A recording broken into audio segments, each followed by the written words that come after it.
Ini ang aktwal na pag-recover kang hawak ang lalaki na nagpapataw-pataw sa kadagatang Saup kang Sithiuwag, Barangay Kalintaan, Matnog, Sorsogon. Binisto ang biktima na si Jerry Candia, 38 anyos, kang Barangay Kugon, Bulusan. Sigun sa Matnog MDRRMO, positibong binisto kang pamilya ang biktima. Nasubot na nai-report na nawawara pun pa kan Sabado, Enero 28. Uring paaram kang biktima na madakop ning sira alagad inanod subot ini. Maswerte man na nakaligtas ang duwang pag-iriba kanina iyuman na nagpaabot kang impormasyon sa otoridad. With Coast Guard and Spider Mo, then dinala po dito sa mainland, tsaka po in-identify ng na pick up po nila dito kahapon, dinala nila sa funeral home, then siguro po inuwi na po nila.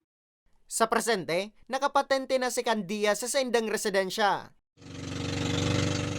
Mientras tanto, mag-aalas 6 naman kasubagong maagahon, kan ma-recover na ang hawak ang 10 anyos na lalaki sa kadagatan na sakop kang Barangay Tabunan, Matnog, na nabutod sa salog na sakop kang Barangay Pao mag-aalas 3 kang Domingo. Positibong binisto ini kang ama kang biktima.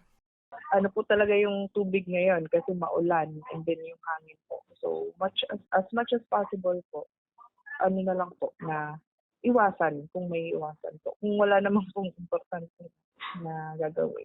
Pagirumdum kang otoridad sa publiko, perminagad na maging rigmat, nga ni makaibitar sa anuman nakatibaadan. Para sa mga baretang tatak, Bicol, Nomer Corporal.